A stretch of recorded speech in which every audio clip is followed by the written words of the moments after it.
ವೀಕ್ಷಕರೆಲ್ಲರಿಗೂ ಸಾಪ್ತಾಹಿಕ ಭವಿಷ್ಯವಾಣಿ ವಿಶೇಷ ಕಾರ್ಯಕ್ರಮಕ್ಕೆ ಸ್ವಾಗತ. ಸ್ನೇಹಿತರೆ, ಡಿಸೆಂಬರ್ ತಿಂಗಳ 3ನೇ ವಾರದಲ್ಲಿ ಆದಿತ್ಯ ಮಂಗಳ ಯೋಗದ ನಿರ್ಮಾಣವಾಗುವುದು. ಈ ವಾರದ ಆರಂಭದಲ್ಲಿ ಸೂರ್ಯ ಧನು ರಾಶಿಯಲ್ಲಿ ತನ್ನ ಚಲನೆಯನ್ನು ಮಾಡುವುದು. ಸೂರ್ಯನ ಧನು ರಾಶಿಯಲ್ಲಿ ಚಲಿಸುವುದರೊಂದಿಗೆ ಮಂಗಳನೊಂದಿಗೆ ಸಂಯೋಗವಾಗಲಿದೆ. ಮಂಗಳ ಗ್ರಹವು ಈ ಮೊದಲೇ ಧನು ರಾಶಿಯಲ್ಲಿ ತನ್ನ ಸಂಚಾರವನ್ನು ಮಾಡುತ್ತಿರುವುದು. ಗ್ರಹಗಳ ಈ ಶುಭ ಸಂಯೋಗದಿಂದಾಗಿ ಆದಿತ್ಯ ಮಂಗಳ ಯೋಗದ ನಿರ್ಮಾಣವಾಗಲಿದೆ. ಈ ಯೋಗದ ಪ್ರಭಾವವು ಕೆಲವು ರಾಶಿಯವರಿಗೆ ಅದೃಷ್ಟಶಾಲಿ ಆಗಿರುವುದು. ಈ ರಾಶಿಗಳಿಗೆ ಸೇರಿದ ಜನರ ಜೀವನದಲ್ಲಿ ಅದೃಷ್ಟದ ಸಂಪೂರ್ಣ ಬೆಂಬಲ ಪಡೆಯುವ ಯೋಗವಿದೆ.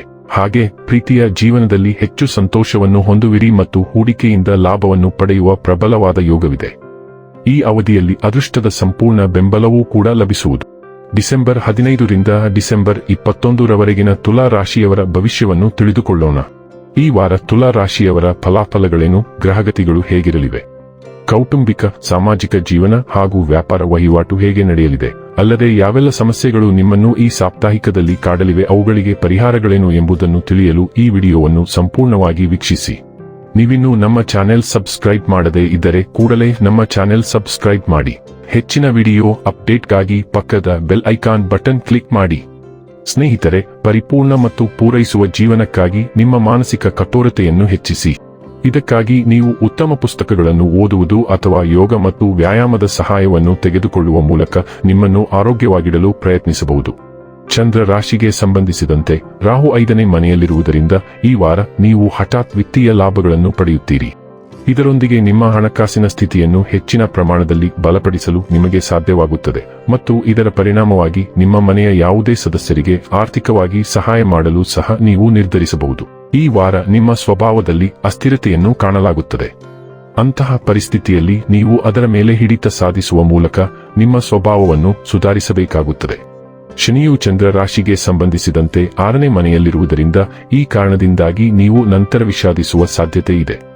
ಕೆಲಸದ ಸ್ಥಳದಲ್ಲಿ ನಿಮ್ಮ ಸಹೋದ್ಯೋಗಿ ಅಥವಾ ಇತರ ಜನರು ನಿಮ್ಮಿಂದ ಸಾಕಷ್ಟು ಸಮಯವನ್ನು ಕೇಳಬಹುದು. ಅಂತಹ ಪರಿಸ್ಥಿತಿಯಲ್ಲಿ ಉತ್ಸಾಹದಲ್ಲಿ ಅವರಿಗೆ ಯಾವುದೇ ಭರವಸೆ ನೀಡುವ ಮೊದಲು ನಿಮ್ಮ ಕೆಲಸದ ಮೇಲೆ ಪರಿಣಾಮ ಬೀರದಿರುವಂತೆ ಕಾಳಜಿ ವಹಿಸಿ, ಏಕೆಂದರೆ ಕೆಲಸದ ಸ್ಥಳದಲ್ಲಿನ ಒಬ್ಬ ವ್ಯಕ್ತಿಯು ನಿಮ್ಮ ಉದಾರತೆ ಮತ್ತು ಸೌಮ್ಯತೆಯ ಲಾಭವನ್ನು ಪಡೆದುಕೊಳ್ಳುವ ಸಾಧ್ಯತೆ ಇದೆ. ಇಲ್ಲಿಯವರೆಗೆ ತಮ್ಮ ಪರೀಕ್ಷೆಯ ಬಗ್ಗೆ ತುಂಬಾ ಅಸಡ್ಡೆ ಕಾಣಿಸಿಕೊಂಡ ವಿದ್ಯಾರ್ಥಿಗಳಿಗೆ ಈ ವಾರ ಯಾವುದೇ ಪರೀಕ್ಷೆಗಿಂತ ಕಡಿಮೆಯಾಗುವುದಿಲ್ಲ, ಏಕೆಂದರೆ ಈ ಸಮಯದಲ್ಲಿ ಪರೀಕ್ಷೆಯ ಒತ್ತಡದ ಜೊತೆಗೆ ಭವಿಷ್ಯಕ್ಕಾಗಿ ನೀವು ಇಲ್ಲಿಯವರೆಗೆ ತಪ್ಪಿಸುತ್ತಿದ್ದ ನಿಮ್ಮ ಎಲ್ಲಾ ಪಾಠಗಳನ್ನು ಓದುವ ಒತ್ತಡವು ನಿಮಗೆ ಇರುತ್ತದೆ. ಆದಾಗ್ಯೂ ಇತರ ವಿದ್ಯಾರ್ಥಿಗಳಿಗೆ ಈ ಸಮಯವು ಸಾಮಾನ್ಯವಾಗಲಿದೆ. ಈ ವರ್ಷದ ಕೊನೆಯ ಅಮಾವಾಸ್ಯೆ ಈ ವಾರದನು ರಾಶಿಯಲ್ಲಿ ಉದಯಿಸಲಿದ್ದು, ಅದು ನಿಮ್ಮ ಸಂವಹನ, ಕಲಿಕೆ ಮತ್ತು ದೈನಂದಿನ ಸಂವಹನಗಳ ಮೇಲೆ ಪರಿಣಾಮ ಬೀರುತ್ತದೆ. ಅಮಾವಾಸ್ಯೆ ಹೊಸ ಆರಂಭಗಳನ್ನು ಸೂಚಿಸುತ್ತದೆ, ಆದ್ದರಿಂದ ನೀವು ಹೊಸ ಯೋಜನೆಗಳನ್ನು ಪಡೆಯುವ ಸಾಧ್ಯತೆಗಳಿವೆ ಅಥವಾ ನೀವು ಹೊಸ ವ್ಯವಹಾರವನ್ನು ಪ್ರಾರಂಭಿಸಬಹುದು. ಹೊಸ ಗುಂಪುಗಳು ಮತ್ತು ತಂಡದ ಚಟುವಟಿಕೆಗಳ ಬಗ್ಗೆ ಪ್ರಮುಖ ಸಂಭಾಷಣೆಗಳು ನಡೆಯಲಿವೆ, ಅದು ಅಲ್ಪಾವಧಿಗೆ ಇರುತ್ತದೆ. ನೀವು ಹೊಸ ದಾಖಲೆಗಳು, ಒಪ್ಪಂದಗಳನ್ನು ಸಹ ಓದುತ್ತೀರಿ ಅಥವಾ ನಿಮಗೆ ಕೆಲವು ಕಾಗದದ ಕೆಲಸಗಳು ಇರುತ್ತವೆ. ಸ್ನೇಹಿತರೊಂದಿಗೆ ಅಲ್ಪಾವಧಿಯ ಪ್ರಯಾಣ ಅಥವಾ ಏಕಾಂಗಿ ಸಣ್ಣ ಪ್ರವಾಸವೂ ಬರಬಹುದು. ಕಲಿಕೆ, ತರಬೇತಿ ಮತ್ತು ಬರವಣಿಗೆ ಕೂಡ ಈ ಸಂಚಾರದ ಭಾಗವಾಗಿರುತ್ತದೆ. ಒಡಹುಟ್ಟಿದವರು, ನೆರೆಹೊರೆಯವರು ಅಥವಾ ನಿಕಟ ಸಂಬಂಧಿಗಳನ್ನು ಒಳಗೊಂಡ ವಿಷಯಗಳು ಪರಸ್ಪರ ಚರ್ಚೆಗಳ ಮೂಲಕ ಹೊಸ ಹಂತವನ್ನು ಪ್ರವೇಶಿಸುತ್ತವೆ. ಈ ವಾರದಲ್ಲಿ ಮಂಗಳ ಸಂಚಾರವು ತನ್ನ ಉತ್ತುಂಗ ಚಿಹ್ನೆ ಮಕರ ರಾಶಿಯನ್ನು ಪ್ರವೇಶಿಸುತ್ತದೆ, ಆದ್ದರಿಂದ ಕುಟುಂಬದ ವಿಷಯಗಳು ಅಂತಿಮ ಆದ್ಯತೆಯಾಗಿರುತ್ತವೆ. ಮಂಗಳವು ಕುಟುಂಬದ ವಿಷಯಗಳನ್ನು ಚರ್ಚಿಸಲು ನಿಮ್ಮನ್ನು ಒತ್ತಾಯಿಸುತ್ತದೆ, ಆದರೆ ಕೆಲವು ಘರ್ಷಣೆಗಳು ಉಂಟಾಗುತ್ತವೆ, ಆದ್ದರಿಂದ ನೀವು ಶಾಂತವಾಗಿರಲು ಖಚಿತಪಡಿಸಿಕೊಳ್ಳಿ. ನವೀಕರಣ, ದುರಸ್ತಿಗಾಗಿ ಯೋಜನೆಗಳು ಇರುತ್ತವೆ ಅಥವಾ ನೀವು ನಿಮ್ಮ ವಾಸಸ್ಥಳದಲ್ಲಿ ಭೌತಿಕ ಬದಲಾವಣೆಗಳನ್ನು ಮಾಡುತ್ತೀರಿ. ಸ್ಥಳಾಂತರಕ್ಕೂ ಕೆಲವು ಯೋಜನೆಗಳು ಇರುತ್ತವೆ, ಆದರೆ ಮಂಗಳವು ಹೋರಾಟಗಳನ್ನು ಸಹ ಸೂಚಿಸುವುದರಿಂದ ಇದು ತುಂಬಾ ಸಂಕೀರ್ಣವಾಗಿರುತ್ತದೆ. ಕುಟುಂಬ ಸದಸ್ಯರಿಗೆ ಹೆಚ್ಚಿನ ಅಗತ್ಯತೆಗಳಿರುವುದರಿಂದ ನೀವು ಅವರ ಬಗ್ಗೆ ಕಾಳಜಿ ವಹಿಸಬೇಕು. ಮಂಗಳ ಗ್ರಹವು ನಿಮ್ಮ ಸಂಬಂಧ ವಲಯದತ್ತ ಗಮನ ಹರಿಸುತ್ತದೆ, ಆದ್ದರಿಂದ ಸಾರ್ವಜನಿಕವಾಗಿ ಹೆಚ್ಚಿನ ಚಟುವಟಿಕೆಗಳು ಇರುತ್ತವೆ, ಆದರೆ ದಯವಿಟ್ಟು ಎಲ್ಲವನ್ನೂ ತಾಳ್ಮೆಯಿಂದ ನಿರ್ವಹಿಸಿ. ಇತರ ಮೇಲೆ ನಿಮ್ಮ ಅಭಿಪ್ರಾಯವನ್ನು ಸ್ಥಾಪಿಸುವ ಬಯಕೆ ನಿಮ್ಮಲ್ಲಿ ಇರುತ್ತದೆ, ಆದರೆ ನೀವು ಹಾಗೆ ಮಾಡಲು ಪ್ರಯತ್ನಿಸಿದರೆ ಕೆಲವು ಸವಾಲುಗಳು ಎದುರಾಗುತ್ತವೆ. ದಯವಿಟ್ಟು ತಾಳ್ಮೆಯಿಂದಿರಿ ಮತ್ತು ಸರಿಯಾದ ಕ್ಷಣಕ್ಕಾಗಿ ಕಾಯಲು ಪ್ರಯತ್ನಿಸಿ ಮತ್ತು ಯಾರಾದರೂ ಅದನ್ನು ಕೇಳಿದಾಗ ನಿಮ್ಮ ಅಭಿಪ್ರಾಯವನ್ನು ನೀಡಿ. ಕೆಲಸದಲ್ಲಿಯೂ ಹೆಚ್ಚಿನ ಜವಾಬ್ದಾರಿ ಇರುತ್ತದೆ ಮತ್ತು ಹೊಸ ಯೋಜನೆಗಳು ಇರುತ್ತವೆ.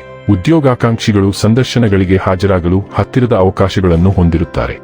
ಇನ್ನು ಕೊನೆಯದಾಗಿ ಮಾಡಿಕೊಳ್ಳಬೇಕಾದ ಉಪಾಯಗಳ ಕುರಿತು ನೋಡುವುದಾದರೆ, ಪ್ರತಿದಿನ ಲಲಿತಾ ಸಹಸ್ರನಾಮ ಎಂಬ ಪ್ರಾಚೀನ ಗ್ರಂಥವನ್ನು ಪಠಿಸಿ.